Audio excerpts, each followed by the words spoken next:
This is Music with Mason here. I'm still at the Olympic, this time with Gaunt.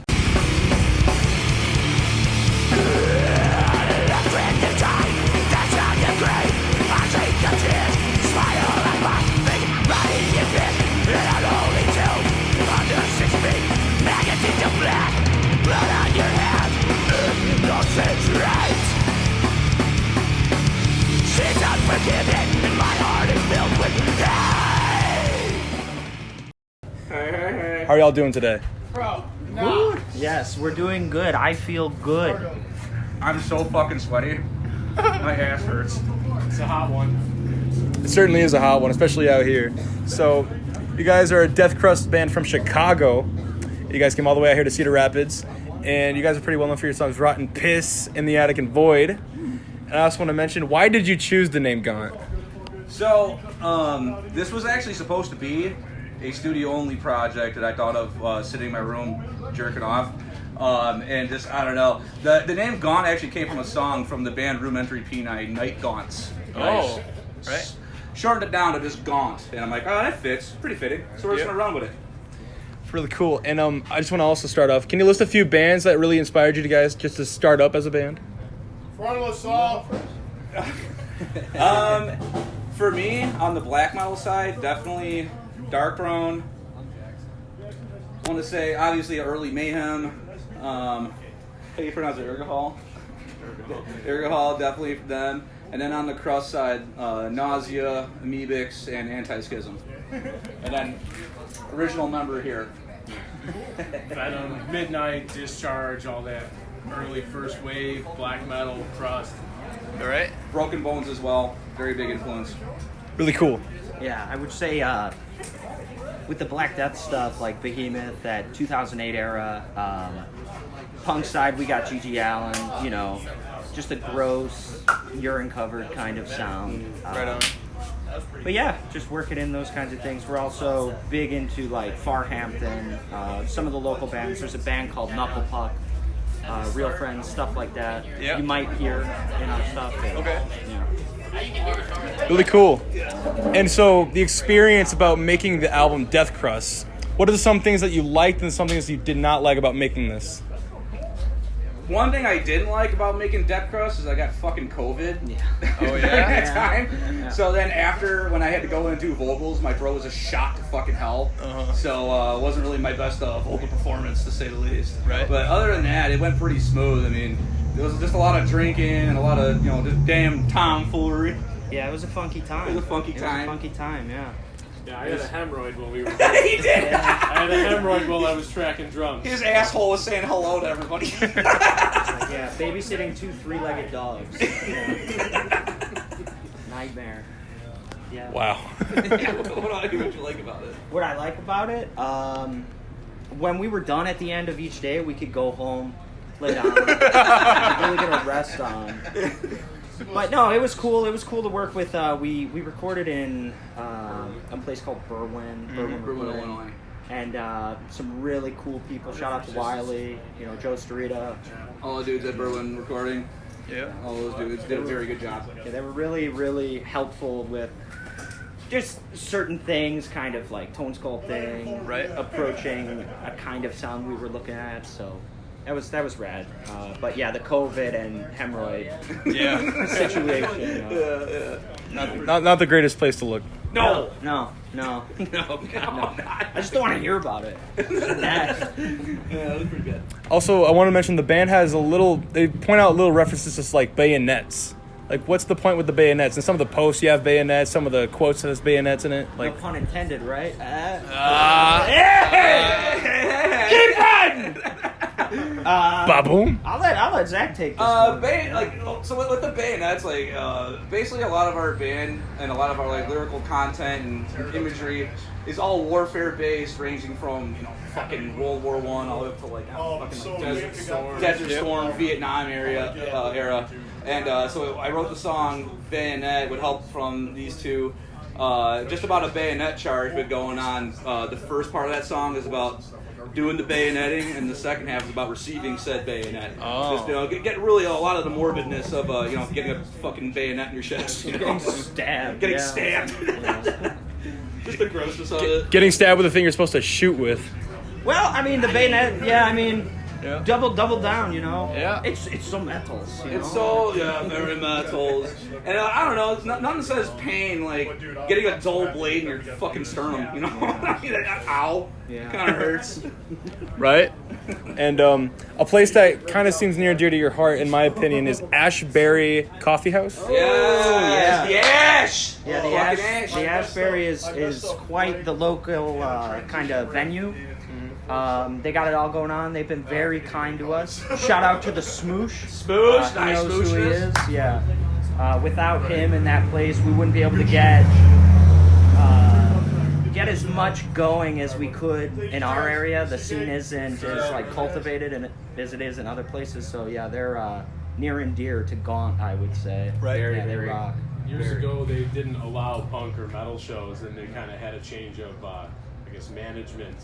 And we talked to them because we have some friends that hang out there and work there, and we were able to set up a show, and a lot of people came out and supported the scene, so we've had a few shows there now.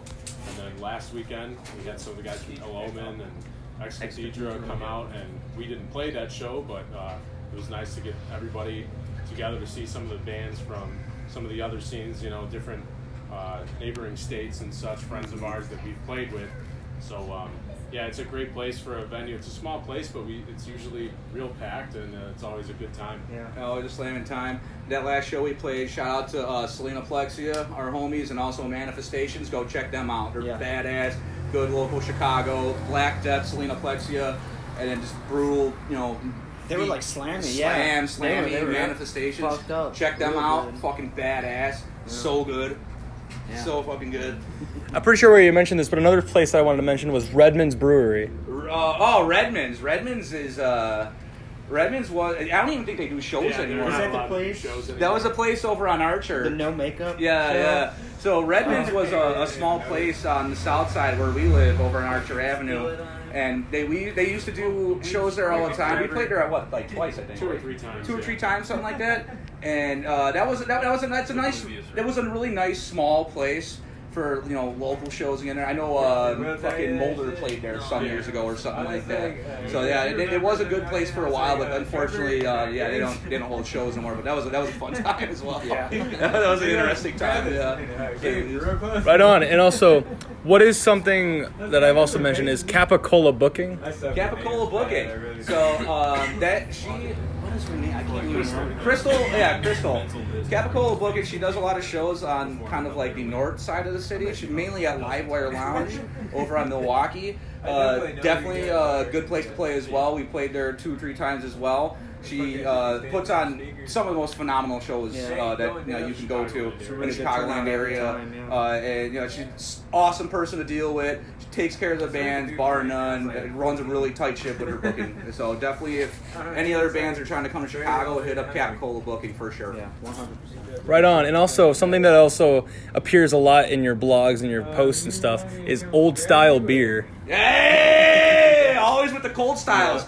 The If you've ever been to Chicago, everybody's chugging that old style, man. Everybody's fucking slinging that shit. I mean, we damn near every fucking practice we're just drinking old styles.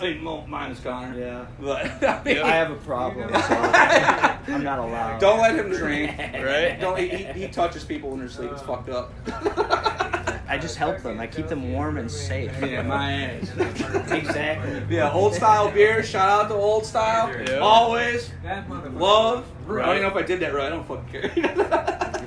Another thing that was really interesting is something called the Cannibal Cookout Jamboree. Cannibal Cookout. That was what? We met Frontal Assault there. Yeah, that's where we met Frontal Assault, and since then we've done a lot of shows and stuff like that. Even a small tour with them. But yeah, Cannibal Cookout was done out in Galesburg, which is right kind of by the Iowa-Illinois border.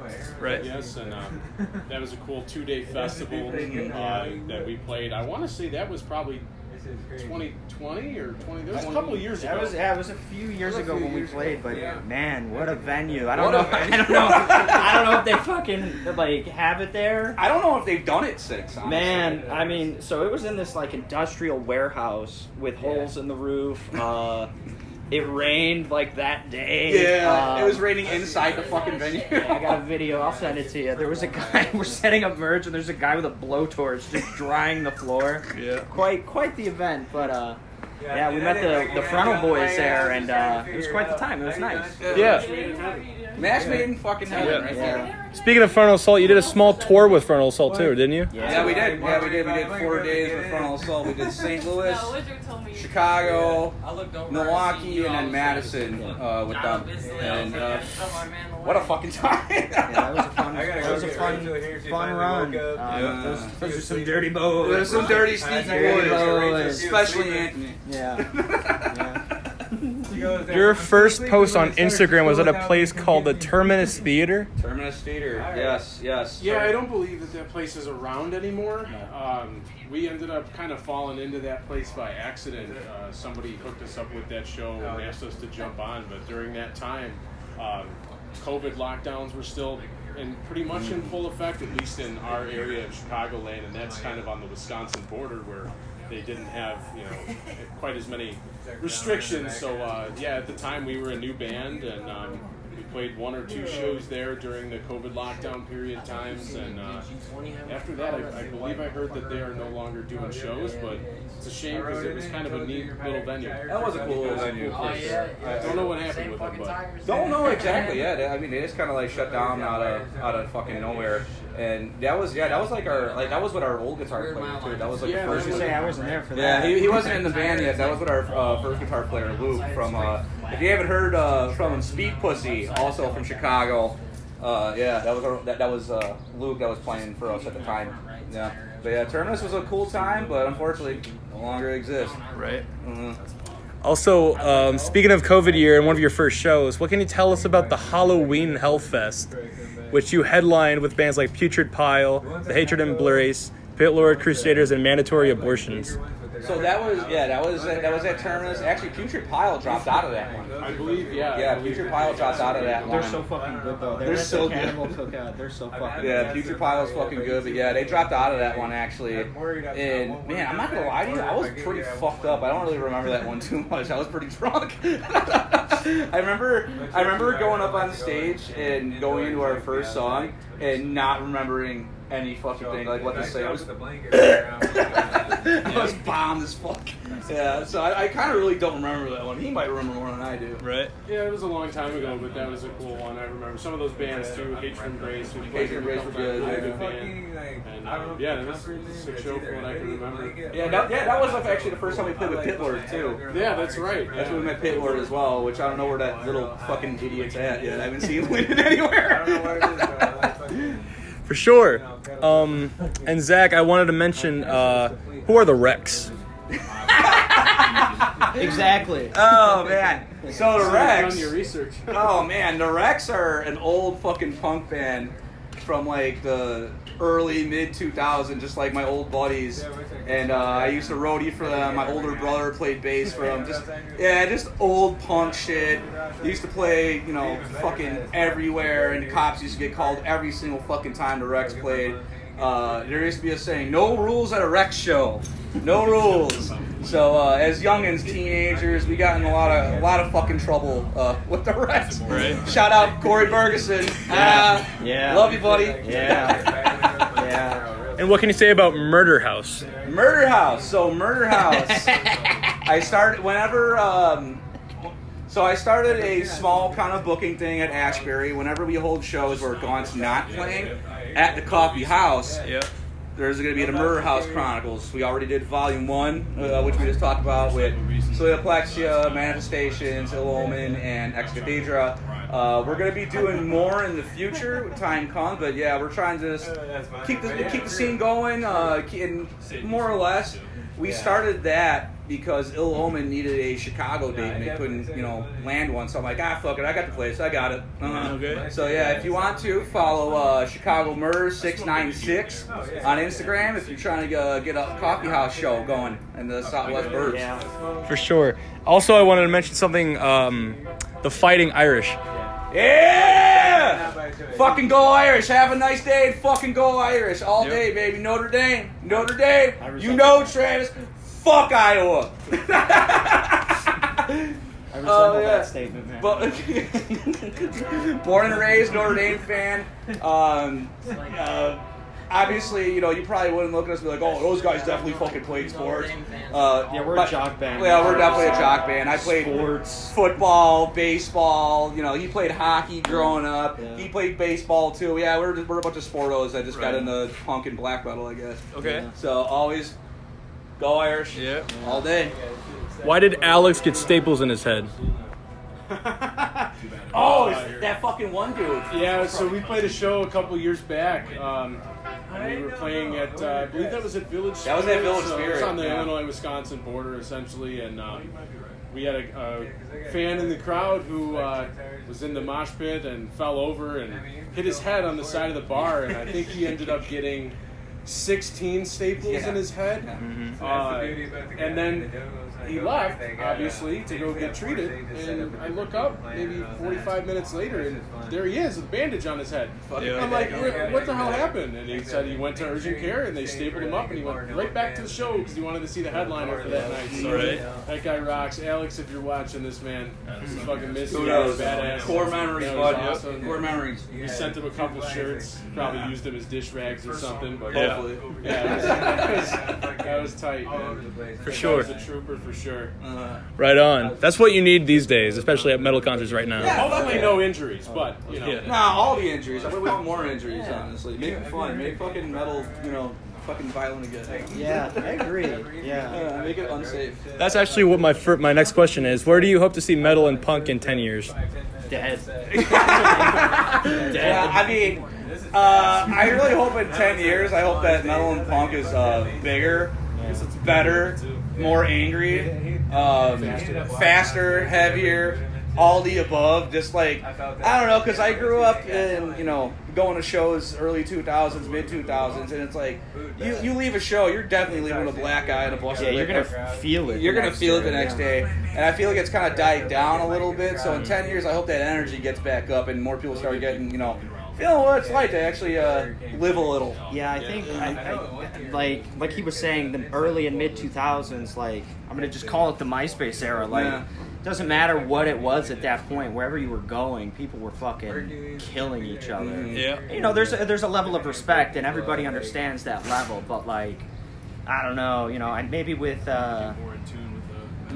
radio music becoming more, geared towards separate genres or styles of music, and like the death of rock and roll or whatever.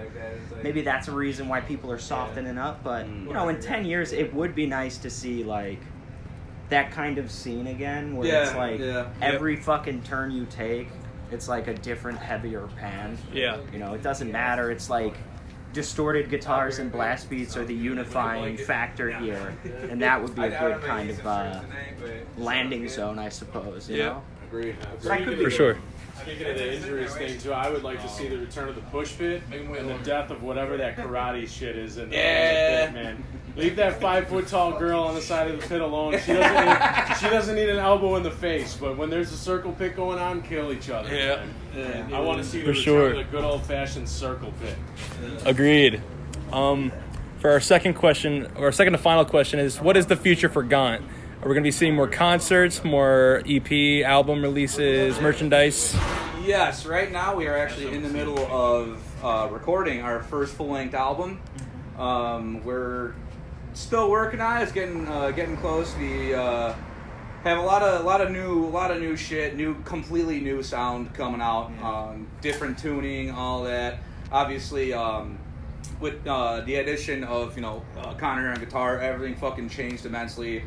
We got more black metal. Crust and D-beat's still there. Black metal just amped up a little more. Right. More blast beats.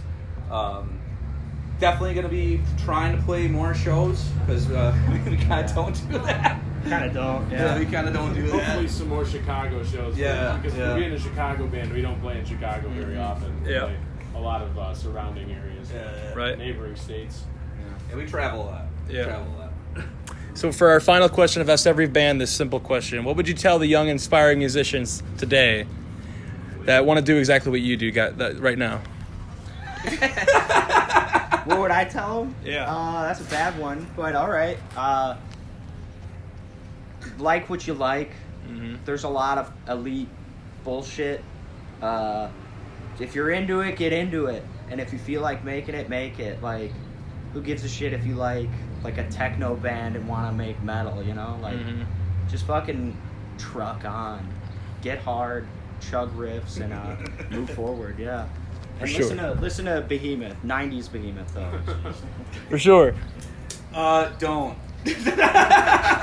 Or if you want to do that thing, I don't know, go out every night, drink 15 beers, get into a fight or 5, and I don't know, play loud and fast. Just fucking do the damn thing, because it makes no sense to fucking get into loud, fast, heavy music to play slow and stand there and be a fucking dork. You know, get in there and be a fucking animal. You know? I'd say get together with people in your area that you know play music, even if they don't play or listen to the same things that you do, and see what happens, because a lot of good things can come out of the meshing of genres.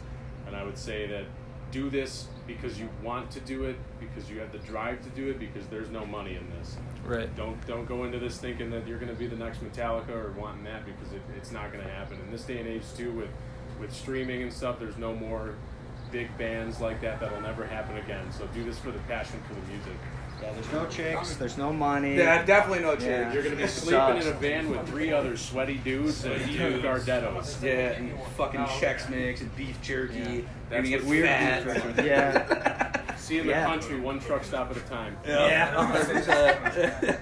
Hell yeah. Well, thank you, Gaunt, so much for being here with me today.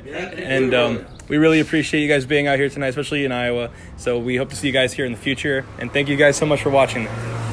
Slipknot!